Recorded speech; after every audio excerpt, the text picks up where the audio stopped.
Monsieur le Président, Madame la Ministre, Monsieur le Ministre, mes chers collègues.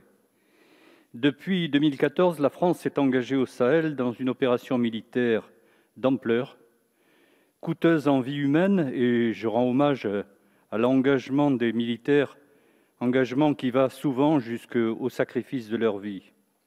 Coûteuse en moyens matériels et financiers, et qui est malheureusement de moins en moins soutenue par les populations des pays concernés.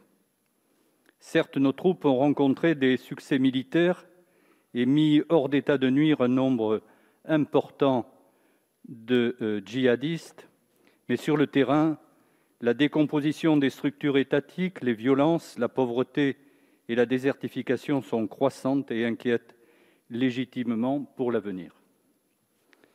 Comme nos partenaires américains l'ont vécu en Afghanistan, ce type de conflit asymétrique contemporain rend les méthodes militaires classiques très insuffisamment efficaces.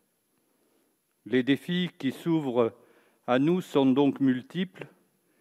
Combattre les terroristes, certes, mais aussi contribuer à rebâtir les modes de gouvernance de ces pays, les rendre aptes à résister par eux-mêmes aux projets islamistes, respecter les particularismes locaux, juguler la corruption, favoriser l'éducation, car en fait, trop de jeunes sahéliens adhèrent aux thèses de Daesh, souvent par ignorance. Mettons en place et aidons à mettre en place un véritable plan d'éducation pour tous au Sahel. Favorisons également la culture, le développement.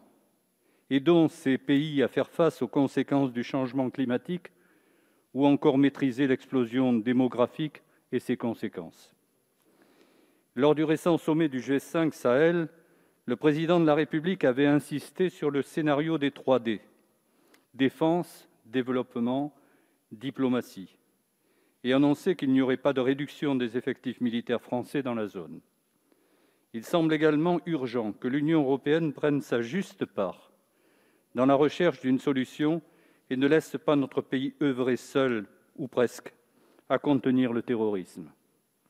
À plusieurs reprises, nous avons plaidé pour une participation européenne ou, à minima, pour que les dépenses militaires françaises dans l'opération Barkhane puissent être retirées des bases de calcul des déficits.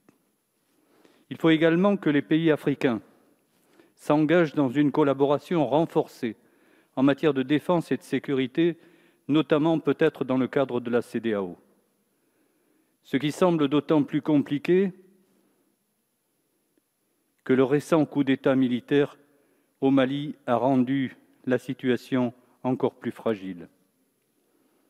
Il faut rappeler qu'en mars 2012, de la même garnison, un coup d'État avait également renversé le président d'alors, accru l'instabilité et ouvert la voie aux progressions des troupes armées islamo-djihadistes, lesquelles terrorisent toujours le pays et la région. Aussi, en ces moments difficiles qui fragilisent davantage le Mali, on ne peut que partager les inquiétudes du peuple malien. Il convient d'exprimer notre pleine solidarité avec l'ensemble des forces démocratiques du Mali. Pouvez-vous, Monsieur le Ministre, nous faire le point sur la situation et nous indiquer si le pouvoir militaire qui s'est imposé envisage de permettre le retour à l'ordre constitutionnel et civil avec le soutien et la médiation des partenaires régionaux ou internationaux? Pouvez-vous également nous préciser, Monsieur le Ministre, dans quelle mesure nos efforts militaires s'inscrivent dans le projet plus vaste du développement de la région? Je souhaiterais notamment savoir où en est l'ambitieux projet de Grande Muraille Verte, 15 ans après son lancement. En effet, ce projet ayant pour but d'ériger une bande cultivée de 15 km sur près de 8000 km du Sénégal à Djibouti n'a manifestement pas atteint ses objectifs. Or, ce programme phare qui tente de fournir simultanément des solutions politiques à des menaces environnementales multiples et complexes, telles que la dégradation des terres, la désertification, la sécheresse, le changement climatique, la perte de biodiversité, la pauvreté et l'insécurité alimentaire, et même le terrorisme, semble pourtant de nature à offrir une solution complémentaire aux efforts militaires engagés au Sahel. Je vous remercie.